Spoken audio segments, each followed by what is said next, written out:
Hi everyone, welcome to Halnoor home kitchen. Hope you all are doing well. ನಾನು ತುಂಬಾನೇ ಚೆನ್ನಾಗಿದ್ದೀನಿ. ಇವತ್ತೊಂದು ಎಲೆಕೋಸು ಅಥವಾ ಕ್ಯಾಬೇಜ್ ಅಲ್ಲಿ ಒಂದು ಒಳ್ಳೆ ಪಲ್ಯದ ರೆಸಿಪಿ ಶೇರ್ ಮಾಡ್ತಾ ಇದ್ದೀನಿ.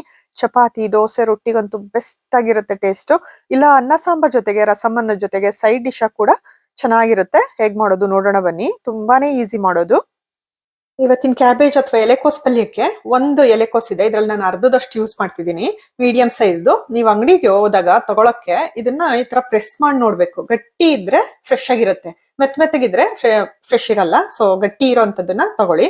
ನಾನು ಇವತ್ತು ಇದ್ರಲ್ಲಿ ಅರ್ಧದಷ್ಟು ಯೂಸ್ ಮಾಡ್ತೀನಿ ಅಷ್ಟೇ. ಇದ್ರ ಮೇಲಿನ ಲೇಯರ್ಗಳು ಒಂದ್ ಎರಡು ತೆಗೆದು ಬಿಡ್ತೀನಿ. ಅವೆಲ್ಲ ಹಳೇದಾಗಿರುತ್ತಲ್ಲ, ಆ ಸಿಪ್ಪೆಗಳನ್ನ, ಒಂದ್ ಎರಡು ಎಲೆಗಳನ್ನ, ಮೇಲಿನ ಎಲೆಗಳು ತೆಗೆದ್ಬಿಡಿ.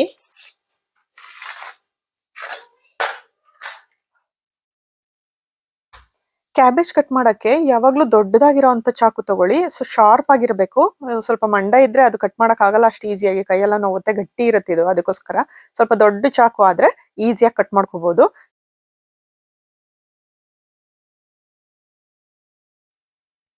ಇದ್ರಲ್ಲಿ ನಾನು ಒಂದ್ ಅರ್ಧದಷ್ಟು ಯೂಸ್ ಮಾಡ್ತೀನಿ. ಇದನ್ನ ಹಂಗೆ ಎತ್ತಿಡ್ತೀನಿ. ನೀವು ಕ್ಯಾಬೇಜ್ ನ ಸ್ಟೋರ್ ಮಾಡೋದಾದ್ರೆ, ಫ್ರಿಡ್ಜ್ ಅಲ್ಲಿ ಇದನ್ನ ಎತ್ತಿಡೋದಾದ್ರೆ, ಇದಕ್ಕೆ ಕ್ಲಿಂಗ್ ಫಿಲ್ಮ್ ಅಂತ ಬರುತ್ತಲ್ಲ, ತೆಳ್ಳನೆದು ಒಂದು ಪ್ಲಾಸ್ಟಿಕ್ ಶೀಟ್, ಅದನ್ನ ಕವರ್ ಮಾಡ್ಬಿಟ್ಟಿಟ್ರೆ ಬೇಗ ಒಂಥರ ಬ್ಲಾಕ್ ಆಗಲ್ಲ, ಬೇಗ ಹಾಳಾಗಲ್ಲ, ತುಂಬಾ ದಿವಸ ಇರುತ್ತೆ. ನೀವು ಒಂದ್ ವಾರ ತನಕ ಇಟ್ಕೊಂಡು ಆಮೇಲೆ ಅಡಿಗೆ ಮಾಡ್ಕೊಳಕ್ ಯೂಸ್ ಮಾಡ್ಕೋಬಹುದು.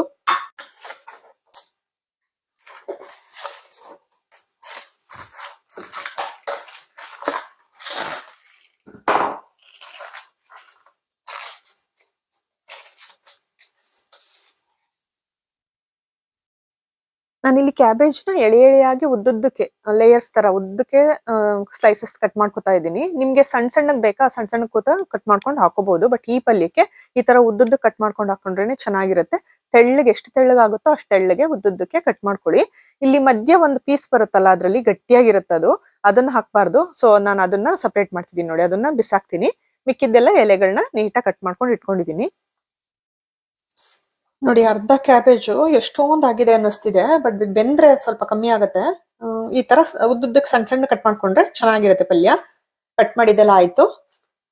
ಕ್ಯಾಬೇಜನ್ನ ಬರೀ ನೀರಲ್ಲಿ ತೊಳೆಯೋದಕ್ಕಿಂತ ಉಪ್ಪಿನ ನೀರಲ್ಲಿ ತೊಳೆಯೋದು ಒಳ್ಳೇದು, ಚೆನ್ನಾಗಿ ಕ್ಲೀನ್ ಆಗುತ್ತೆ. ನಾನಿಲ್ಲಿ ಒಂದ್ ಬೌಲಲ್ಲಿ ನೀರ್ ತಗೊಂಡು ಕ್ಯಾಬೇಜನ್ನೆಲ್ಲ ಕಟ್ ಮಾಡಿರೋ ಕ್ಯಾಬೇಜನ್ನ ಹಾಕೊಂಡು ಒಂದ್ ಸ್ವಲ್ಪ ಉಪ್ಪುನು ಹಾಕಿ ಅವಾಗಲೇ ತೊಳೆದು ಚೆಲ್ಲೋದಕ್ಕಿಂತ ಸ್ವಲ್ಪ ಹೊತ್ತು ನೆನೆಯೋಕ್ ಬಿಡ್ತಿದ್ದೀನಿ ಉಪ್ಪಿನ ನೀರಲ್ಲಿ.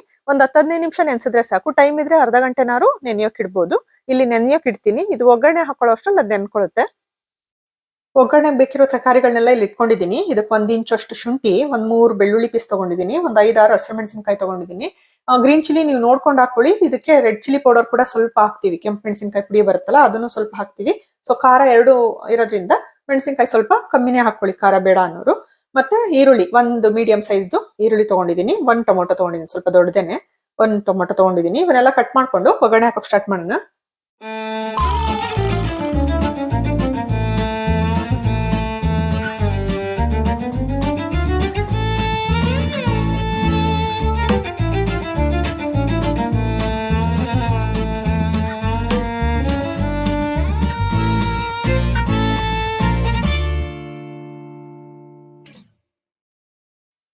ತರಕಾರಿ ಎಲ್ಲ ಕಟ್ ಮಾಡಿದಾಯ್ತು. ಇವಾಗ ಪಲ್ಯ ಮಾಡಕ್ ಸ್ಟಾರ್ಟ್ ಮಾಡೋಣ. ನಾನು ಇಲ್ಲೊಂದು ಪಾತ್ರೆ ಕಾಯೋಕ್ ಇಡ್ತಾ ಇದ್ದೀನಿ. ಇದಕ್ಕೆ 2 ಟೇಬಲ್ ಸ್ಪೂನ್ ಅಷ್ಟು, ಅಂದಾಜ್ 2 ಟೇಬಲ್ ಸ್ಪೂನ್ ಅಷ್ಟು ಎಣ್ಣೆ ಹಾಕ್ತಿದ್ದೀನಿ.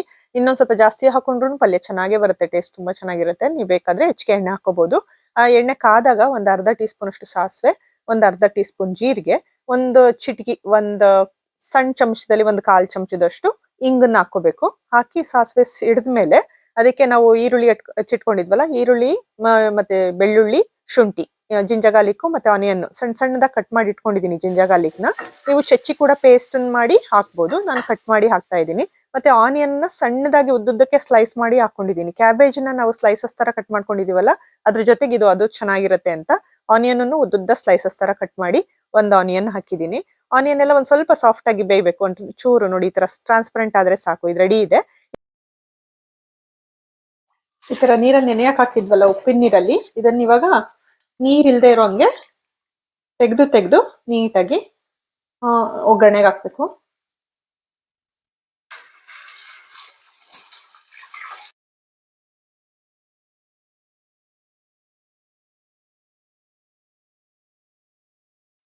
ಇದಕ್ಕೆ 1 ಬೌಲ್ ಅಷ್ಟು ಬಟಾಣಿ ಹಾಕ್ತಾ ಇದ್ದೀನಿ. ಇದು ಫ್ರೋಸನ್ ಬಟಾಣಿ, ನನ್ನ ಹತ್ರ ಫ್ರೋಸನ್ ಇತ್ತು, ಅದನ್ನ ಹಾಕ್ತಾ ಇದ್ದೀನಿ. ಫ್ರೆಶ್ ಇದ್ರೆ ಫ್ರೆಶ್ನೇ ಹಾಕಿ, ಚೆನ್ನಾಗಿರುತ್ತೆ ಟೇಸ್ಟ್ ಪಲ್ಯದ್ದು.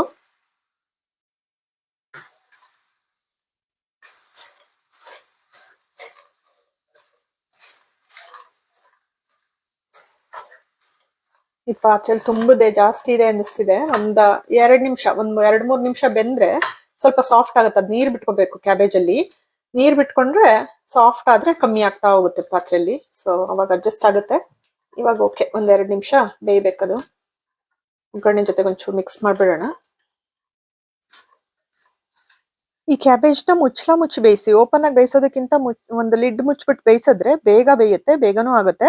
ಅದು ನೀರ್ ಬಿಟ್ಕೊಂಡಂಗ್ ಆಗುತ್ತೆ, ಸಾಫ್ಟ್ ಆಗುತ್ತೆ. ಸೊ ಅವಾಗ ಬೇಗ ಬೇಯುತ್ತೆ ಕ್ಯಾಬೇಜು. ಅದಕ್ಕೋಸ್ಕರ ನಾನು ಮಧ್ಯೆ ಮಧ್ಯೆ ಕೈ ಆಡಿಸ್ತಾ ಮುಚ್ಚಿ ಬೇಯಿಸ್ತಾ ಇದ್ದೀನಿ. ಒಂದ್ ಅರ್ಧ ಕ್ಯಾಬೇಜ್ ಬೆಂದಿದೆ ಅನ್ನಿಸ್ದಾಗ ನಾವು ಟೊಮೊಟೊ ಮತ್ತೆ ಮೆಣಸಿನಕಾಯಿ ಕಟ್ ಮಾಡಿ ಇಟ್ಕೊಂಡಿದ್ವಲ್ಲ ಅದನ್ನ ಹಾಕ್ಬೇಕು. ಮುಂಚೆ ಕೂಡ ಒಗ್ಗರಣೆಗೆ ಹಾಕ್ಬೋದು, ಪೇಸ್ಟ್ ಆದಂಗ್ ಆಗುತ್ತೆ ಅಂತ ಹಾಕಕ್ ಹೋಗಲ್ಲ. ಸೊ ಇವಾಗ ಹಾಕ್ತಿದೀನಿ.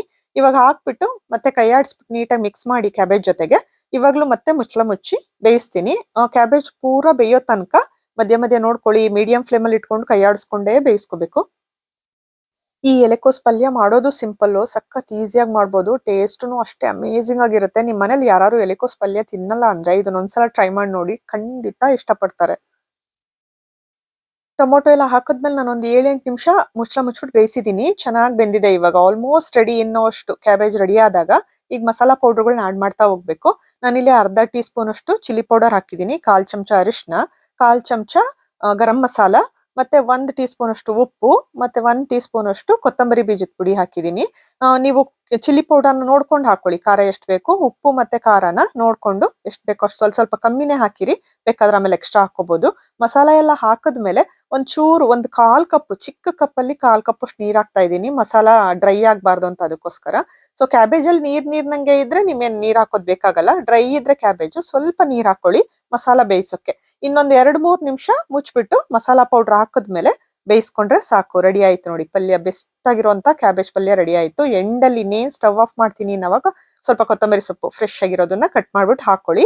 ಇಷ್ಟೇ, ಪಲ್ಯ ರೆಡಿ ಆಯ್ತು. ತುಂಬಾನೇ ಚೆನ್ನಾಗಿರುತ್ತೆ, ಈಸಿಯಾಗಿ ಆಗೋಗುತ್ತೆ. ಒಂದ್ಸಲ ಟ್ರೈ ಮಾಡಿ ನೋಡಿ. ಈ ರೆಸಿಪಿ ನಿಮ್ಗೆ ಇಷ್ಟ ಆಗಿದ್ರೆ ಒಂದು ಲೈಕ್ ಮಾಡಿ, ನಿಮ್ ಫ್ಯಾಮಿಲಿ ಫ್ರೆಂಡ್ಸ್ ಜೊತೆಗೂ ಶೇರ್ ಮಾಡಿ. ಮತ್ತೆ ನನ್ನ ಚಾನಲ್ ಸಬ್ಸ್ಕ್ರೈಬ್ ಆಗಿಲ್ಲ ಅಂದ್ರೆ ಮರಿದೆ ಸಬ್ಸ್ಕ್ರೈಬ್ ಮಾಡ್ಕೊಳ್ಳಿ. ಮತ್ತೆ ಈ ವಿಡಿಯೋ ನೋಡಿದಕ್ಕೆ ನಿಮ್ಮೆಲ್ರಿಗೂ ತುಂಬಾನೇ ಥ್ಯಾಂಕ್ಸ್. ಮುಂದಿನ ಒಂದು ಒಳ್ಳೆ ರೆಸಿಪಿ ಜೊತೆ ಸಿಗ್ತೀನಿ. ಅಲ್ಲಿವರೆಗೂ ಟೇಕ್ ಕೇರ್ ಎವ್ರಿ ಒನ್. ಬಾಯ್.